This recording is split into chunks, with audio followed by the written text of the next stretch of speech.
Number 84 205 নিচে দেওয়া হচ্ছে। এমন যদি হয় যে ভিডিওটা প্রথম দেখছো বা আমার পুরনো ভিডিও, এই নতুন ভিডিও, যে কোনো একটা ভিডিও তোমার হাতে লাগলো, তুমি হয়তো আমাকে চেনো না, সেক্ষেত্রে আমি রিকোয়েস্ট করবো যে আমার চ্যানেলে যাও।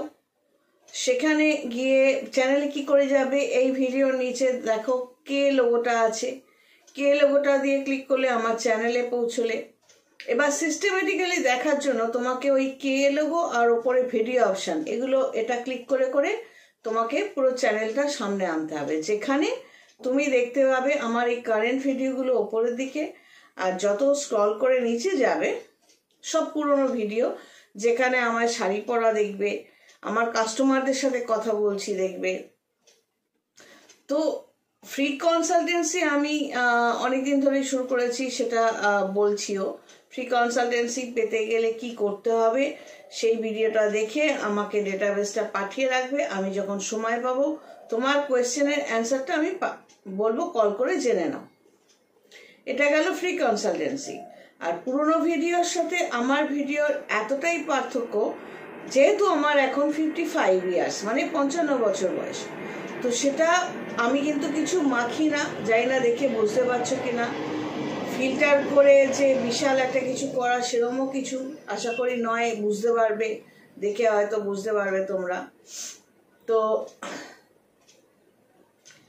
কিন্তু পুরনো ভিডিও থেকে এখনকার ভিডিও, পুরনো ভিডিওর আমার যে থ্রোয়িং, সেখান থেকে এখনকার যে আমার পজিশন, সব কিছুই পার্থক্য। এই পার্থক্যগুলো কিন্তু পজিটিভ দিকে হয়েছে, কারণ নিজে আমি জ্যোতিষী তান্ত্রিক হিসেবে প্রায় 17-18 বছরের ওপর এখানে থাকার দরুন আমাদের নিজেদের একটা প্রচন্ড সিস্টেমে থাকতে হয়।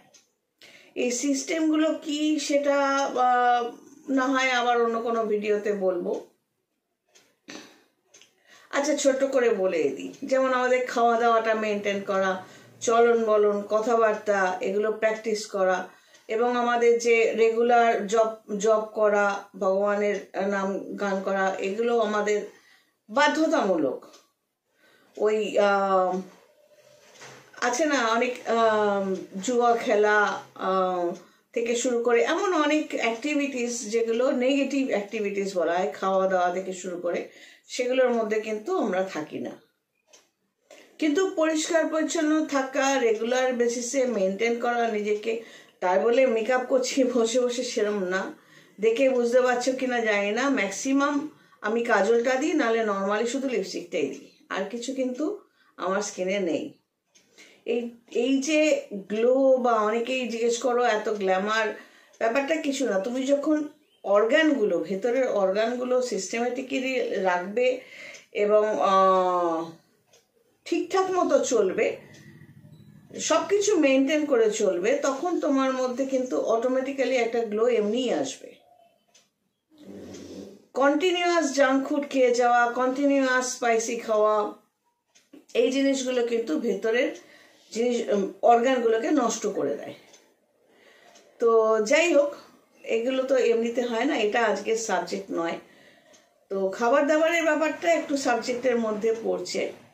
তো ফ্রি কনসালটেন্সি কিভাবে দিই সেটা বলে দিলাম। আর আমার আগের ভিডিওর সাথে এখনকার ভিডিওর এতটাই পার্থক্য দেখে ঘাবড়ে যেও না যে ওই পুরনো ভিডিও দেখে মনে হয় আমার মা, সেরকম ব্যাপার নয়। তখন আমি ওরকমই ছিলাম, বিবাহিত, তারপর হাজব্যান্ড মারা গেল, সকল যেটা উইডো বা বিধবা বলছো, তারপর নিজেকে ঘুরে দাঁড় করানো, আবার মেন্টাল স্টেবিলিটি নিয়ে প্রসিড করা, নিজের কাজ নিয়ে, এই সমস্ত কিছুই আপস অ্যান্ড ডাউনস কিন্তু আমি সোজাভাবে তুলে ধরি। বহুবার লাইফে বোকা বলেছি আমি, সেটাও খোলামেলা করে বলে দিই, কারণ আমি তো বোকা বানাচ্ছি না, আমি বোকা বনছি, তো আমার বলতে দোষ কোথায়? তো আমি মানুষের জন্য করার পর আমাকে যদি কেউ বোকা বানায় এবং সেটা যদি আমি তোমাদের শেয়ার করি, আমার তো সমস্যা নেই, কিন্তু অনেকে আছে তাতে আনন্দ পায়। আপনি এত করলেন, আপনার সাথে এরকম হলো কেন? আরে আমাকে বোকা বানাচ্ছে সেটা বলতে আমার তো দোষ নেই, বরং একটা নৃত্য করার, মানে আনন্দ পাওয়ার একটা রসদ জুগিয়ে দিলাম সেই সব মানুষদের, যারা এটা শুনে মজা পায় যে আমাকে বোকা বানিয়েছে, তাই না? তো আজকের সাবজেক্টে চলে আসি, খাবারে গ্রহদের খাবার এবং খাবার রিলেটেড ম্যাটারে গ্রহদের প্রভাব কিভাবে। সেটা হলো, ধরো খাবার খাওয়াটা তুমি যখনই সাত্ত্বিকভাবে খাচ্ছ, মানে খাওয়াটা কিন্তু কিভাবে ভাগ হয়, একটা হলো সত্ত্বগুণের খাওয়া, একটা হলো রজগুণের খাওয়া, একটা হলো তমগুণের খাওয়া। সত্ত্বগুণ মানে অত্যধিক ঝাল মশলা, মুখের স্বাদ, স্পাইসি, সেরকম ম্যাটার নয়, যেটা না খেলেই নয়, বেঁচে থাকার জন্য যেটুকু খাওয়া, সেটা ডাল ভাত তরকারি হতে পারে, ডাল রুটি হতে পারে, সামান্য একটা পাঁচমিশালি সবজি হতে পারে। এক পাকে আহার যেটা আমরা প্রেফার করি, সেটা হলো একই পাত্রের মধ্যে চাল ডাল সবজি দিয়ে একটু ঘি বা সর্ষের তেল দিয়ে লঙ্কা দিয়ে খাওয়া। তো এই ধরনের খাবারগুলো হলো সাত্ত্বিক খাবার, রেগুলার খাওয়া। তমগুণেরটা হচ্ছে একদম উল্টো। এই সাত্ত্বিক খাবারটা নর্মালি ব্রাহ্মণরা যারা বা মনের দিক থেকে বা ব্রাহ্মণ বা পৈতেধারী ব্রাহ্মণ বা যাদের গ্রহ নক্ষত্রের পজিশন কিছুটা হলেও ভালো, তারা এই ধরনের খাবারগুলো গ্রহণ করতে ভালোবাসে। তমগুণটা সম্পূর্ণ বিপরীত। একসাথে তুমি অনেকগুলো রান্না করবে এবং সেগুলো ফ্রিজে রেখে রেখে খাবে, গরম করে খাবে, বা মশলাপাতি তৈরি করে তুমি ফ্রোজেনে রেখে দিলে, তারপর সেগুলোই কেটে কেটে খাবে, এবং তারপর হাজার একটা পেটের সমস্যা হবে। গ্ল্যামার তো ছেড়েই দাও, তো আস্তে আস্তে যাবেই, রোগ রাগি ধরবে। আমি বলছি কেন, ফ্রিজে রাখা মানেই যে একেবারে সব দোষ নাশ হয়ে গেল সেরকম নয়। ফ্রিজে রাখারও একটা লিমিটেশন আছে। তুমি যখন অনেককেই দেখেছি মশলা আদা রসুন থেতো করে বা পেস্ট কিনে সেগুলো রেখে সেগুলো দিয়ে রান্না করছো, বা কোনো রান্না করে ফ্রিজে রাখলে, সে মাছ মাংস ডিম সমেত আরো অনেক কিছু রাখলে, একবারই রান্না করলে, আর বাকি সময়টা নিজের মতো ঘুরে বেড়ালে বা কাজ করলে, এবং সেটাকে কেটে কেটে গরম করে খাচ্ছ। এইসব ক্ষেত্রে যে রিয়াকশনসগুলো হয় ওই খাবারের মধ্যে বা ওই পেস্টগুলোর মধ্যে, মানুষ যখন সেগুলো খায় তখন কিন্তু অটোমেটিক্যালি তাদের হাজার একটা পেটের প্রবলেম এবং প্রেশারের প্রবলেম হবেই। সবচেয়ে বেস্ট হচ্ছে যে রেগুলার, সেটা এক পাকে হোক, সাত্ত্বিক খাবারের মতো করে হোক, বা যেভাবেই হোক, সেদ্ধ ভাত হোক, রেগুলার খাওয়া, রেগুলার রান্না করা। তাতে এক পাকে খেতে গেলে, মানে একই পাত্রে করে খেতে গেলে, সে সেদ্ধ ভাত বা চাল ডাল সবজি মিশিয়ে বলো, তাতে কিন্তু আধ ঘন্টার বেশি সময় রান্নায় যায় না। আর তমগুণ, এই যেটা বলছিলাম, এই রকম খাবারগুলো রেখে রেখে খাওয়া, বা ফ্রিজে মাছ রয়েছে একসাথে 7 দিন 10 দিনের বাজার করে ফেলে রাখলে সেটাকেই নিয়ে নিয়ে খাচ্ছ। এবার একটা ডেড বডি রাখলে কি হয়, সেখানে তার মধ্যে পচন ধরে, সেই জন্য তাকে ফ্রোজেনে রাখা হয়। তারপরও কিন্তু ডেড বডিতে পচন ধরে যায় একটা সময়ের পর। তো মাছ বলো মাংস বলো, সেগুলো যে ফ্রোজেনে রেখে রেখে খাচ্ছ, তো তার মধ্যে যে রিয়াকশনস গুলো হচ্ছে, যেগুলো বোধহয় রিগার মর্টিস বলে, তো এই রিয়াকশনস গুলোর জন্য তার মধ্যে যে মানে কোথাও একটা ফাঙ্গাস একটা ব্যাপার চলেই আসে হয়তো, যার জন্য যারা এইভাবে খায় তাদের ম্যাক্সিমামের পেটের প্রবলেম, প্রেশারের প্রবলেম, এরকম অনেক প্রবলেম দেখা দেয়। এবং গ্ল্যামারের জায়গাটা ওই মেখে থেকে গ্ল্যামার শো করলাম এই চকচকে লাগিয়ে, সেটার কথা বলছি না। নর্মালি শরীরের যে গ্ল্যামার, সেটা তখনই আসবে যখন তুমি সাত্ত্বিকভাবে চলবে, নিয়ম মতো চলবে, নিয়ম করে খাবার খাবে। এবার বলতে পারো 1000 কাজের মধ্যে এত নিয়ম সম্ভব না। সম্ভব। সকালবেলা ব্রেকফাস্ট বলে একবারে 7টাতেই বা 10টাতেই ব্রেকফাস্ট তা নয়, মোটামুটি 9টা 10টা 10:30টার মধ্যে কিছু অন্তত খেতে হয়। তাতে কি হয়, তোমার অর্গানগুলো কিছুটা ফুড পেল। এবার তুমি দুপুরে কিছু একটা, সে যেখানে যে অবস্থাতেই থাকো, হালকা স্পাইসি খাবার যেমন পাওয়া যায়, হালকা খাবারও পাওয়া যায়। তো হালকা খাবার কিছু একটা খেলে, এবং সন্ধেবেলা 7টা ম্যাক্সিমাম 7:30 8টার মধ্যে যাও কিছু খেয়ে নিলে, এরপর আর রাতে জল ছাড়া আর কিছু খাবে না। কারণ সন্ধ্যের পর শরীরের অর্গানগুলোর রিকোয়ারমেন্ট খুব একটা থাকে না। তো এই যে সিলেকশন, এই সত্ত্ব আর তমগুণ যারা মানে হোটেল ফোটেলে দেখবে পচা পচা খাবারগুলো আগুন জ্বালিয়ে ধরিয়ে ভীষণ টেস্টি করে প্লেস করছে। তো এই পচা পচা রান্নাগুলো, পচা পচা মাছগুলো, বিভিন্ন নাম থাকে তাদের, তো সেইগুলোকে রসিয়ে কষিয়ে খেলে তাদের শারীরিক সমস্যা হবেই হবে। এই দুটোর মাঝামাঝি হচ্ছে রজগুণ, সত্যগুণ তমগুণ, মাঝামাঝি হচ্ছে রজগুণ। তারা এটাও খায় এটাও খায়, এবং বলে না চর্বচস্য লজ্জ পেয়, মানে অনেক পদে খেতে ভালোবাসে।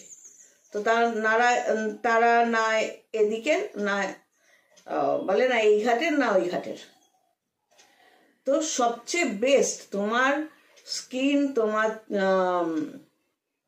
ভেতরের অর্গানগুলোকে সুস্থ রাখার রাস্তা হচ্ছে সাত্বিক খাবার, সিম্পল খাবার নাও এবং অন টাইম নাও।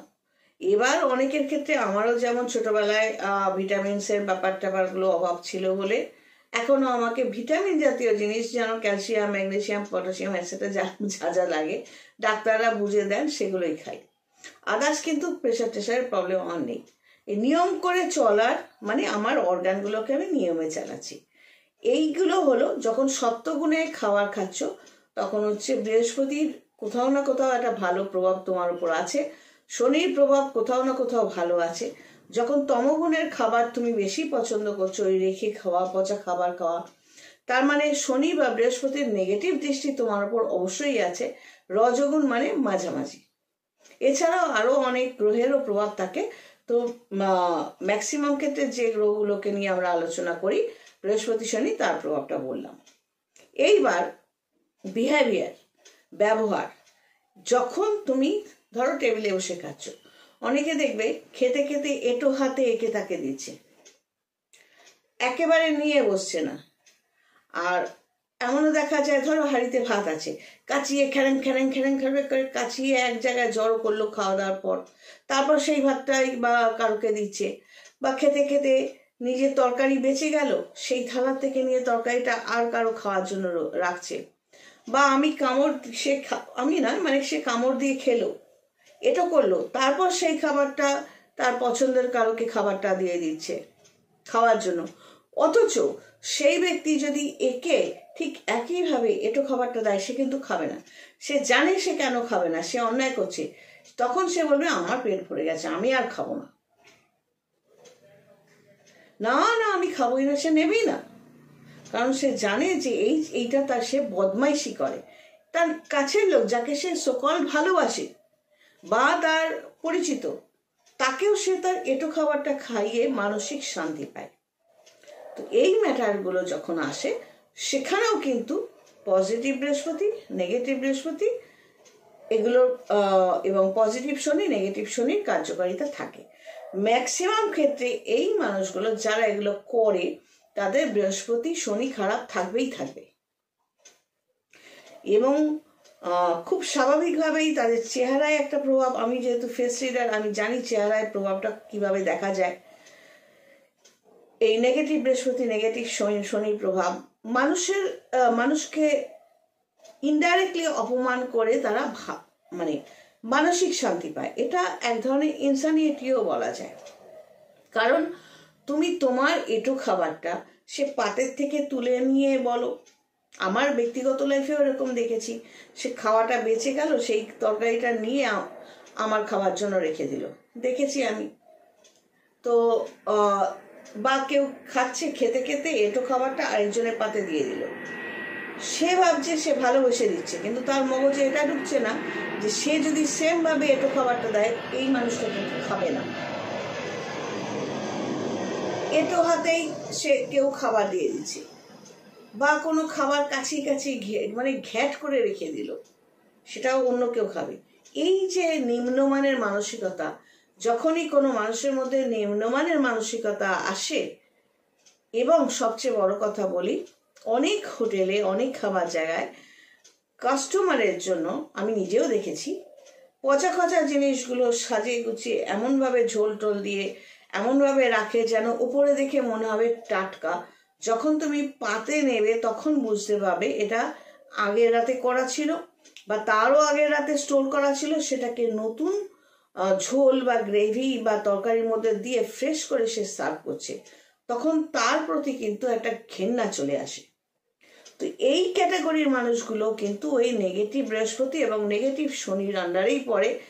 এবং যখন বৃহস্পতি এবং শনি খারাপ থাকে কারো, এবং তারা কিন্তু চট করে শোধরাতে চায় না। এবার খুব প্রেসারে পড়লে হয়তো সামনাসামনি ভালো মানুষই করবে, কিন্তু তারা শোধরাতে চাইবে না।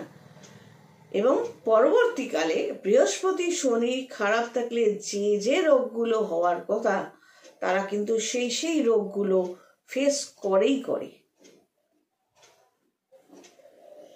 এই রোগের কিন্তু ডিটেলস অনেক। যেমন আমরা বলি, এর আগে বলেছিলাম রাহু মঙ্গল মানে অ্যাক্সিডেন্ট। এবার ধরো রবি যখন কারো অত্যন্ত খারাপ, তার ডান চোখের সমস্যা, মঙ্গলের জন্য তোমার প্রেশারের সমস্যা, আর ডিটেলসে আমি যাব না। তো জ্যোতিষীরা এই যে যত ভালো জ্যোতিষী সেই কানেকশন দেখে বুঝতে পারে, 1 নম্বর। 2 নম্বর হচ্ছে, যেমন কারো ছকে যদি রাহু বৃহস্পতির কানেকশন দেখতে পাই, অনায়াসে বলে দেওয়া যায় তোমার লিভারের প্রবলেম আছে। হ্যাঁ, এগুলো কোনো ম্যাজিক নয়। তো এই হলো খাবার এবং গ্রহ, এগুলো বুঝতে হবে। আমাদের প্রত্যেক দিনের অ্যাক্টিভিটিসগুলো আমাদের চেঞ্জ করতে হবে যদি গ্রহ নক্ষত্রের ব্লেসিংস আমরা পেতে চাই। তাহলে অনেক রোগরাগী থেকেও মুক্ত হব এবং বাধা বিপত্তি থেকেও মুক্ত হব। মানে বাধা বিপত্তিগুলোও কিন্তু অনেকটা কাটিয়ে দিতে পারবো। সবকিছুই আমরাই কিন্তু বাধ্য করছি গ্রহ নক্ষত্রদের খারাপ রেজাল্ট পাওয়ার জন্য, নিজেদেরই বাধ্য করি। এইটা নিয়ে পরের ভিডিওটা করব। গ্রহদের অনুমতি না দিলে কিন্তু তারা আমাদের লাইফে ইন্টারফেয়ার করবে না। চলো আজ এই পর্যন্ত, সবাই ভালো থেকো। God bless and take care.